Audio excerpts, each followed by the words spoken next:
This is Rugby Merlin and welcome back to the channel. So the Six Nations is upon us. It's come around very quickly, starting next week. So let's have a look at the teams and see who's going to do well and who maybe not. So if we get into the teams individually, we got Ireland, France, Scotland, Wales, England and Italy. Basically there are three very strong teams, and I think everyone would agree that it's England, Ireland and France.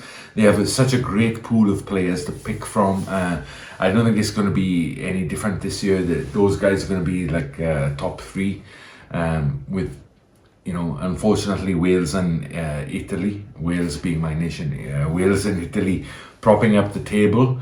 But yeah, out of those top three, who do I think is going to take the honours in this year's tournament? So thinking about the coaches of each team, all of the coaches are actually the same from last year. The only difference is that Ireland have Easterby as the main man, and you know, maybe I've got PTSD from Rob Howley taking over from when Gatland was Lions coach, but I think that might be kind of a little bit detrimental overall to Ireland's performance. I don't know yet, and like I say, I've had a bad experience being a Welsh supporter from that kind of situation. But he might do great, and also to bear in mind it's Lions year this year. Lions are going on tour to Australia, so all of the home nations and Ireland are gonna. Their players are really going to be trying to make their mark and try and prove, you know, their value to the Lions, and hopefully get a tour spot. So that's going to be an added incentive for all of like Scotland, Ireland, England, Wales, for them to do really well.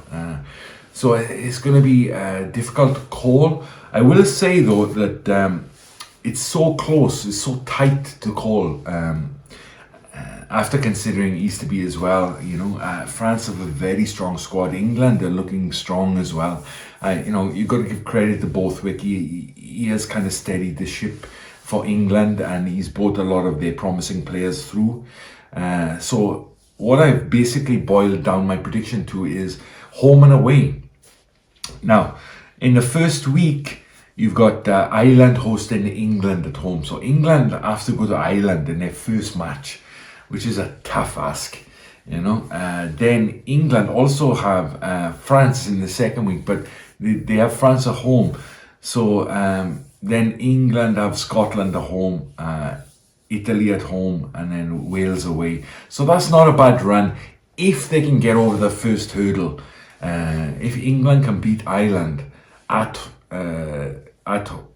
with Ireland at home, then that's going to be a huge kind of momentum shift in the whole tournament. France have a very easy kind of start. They have Wales at home, and Scotland have Italy at home. So that first week is kind of going to be a huge one for momentum building.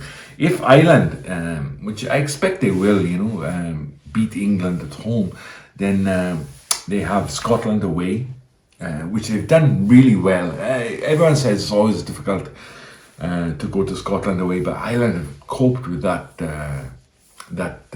pressure really well over the last few years.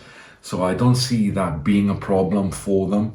Then they have Wales away. Again, not a huge problem. Ireland have dominated Wales in Wales recently. And then they have France at home, and they have Italy away. So for Ireland, that's a really nice running, but it all kind of rests really for this year's Six Nations on the first weekend. If who's going to win between Ireland and England, I really think that could be the predictor of who takes the spoils. France's chance, you know, they're always in with the chance. They're a very talented rugby nation. France have Wales at home, then they have England away, tough one. Then France have Ireland away, and to finish off the tournament, they have Scotland at home. So, you know, France are always in with the shout. I just think the the British nations will be more motivated this year. So, France might take it, but Dupont is back as well. You have to remember last year he didn't even play in the Six Nations, so it's going to be a huge thing for him to actually play in the Six Nations and see how he does. Because he hasn't played international rugby against his neighbours for a while. So that's going to be great to see him in kind of full flight. He's having a great season for Toulouse. Toulouse are flying high, and So as for predictions, I think. If England win the first game, which I don't think they will, but if they do, I'll choose England. And if Ireland win, I'll choose Ireland. So that's an easy one. So if I was putting my bets on, I'd wait till after the first weekend and then put it down for the Grand Slam, because I think the Grand Slam is definitely on this year, even though it's very tight. Grand Slam wins are often very tight, so I wouldn't put it past any of those teams. France might surprise everybody. Well, it wouldn't even really be a surprise, but they might come out firing, particularly with Dupont back on board as captain. But so depending on the first week's results, I'm going to choose Ireland or England to win this year's Six Nations. It's going to be a good one. It's going to be very close. That's why I focus so much really on the home and away schedule, because I think that's going to play in, because it's so tight otherwise, and it's going to play a lot into who takes the honours at the end of the day. So if you made it this far, thank you very much for listening, and I will see you for the next one. Bye-bye.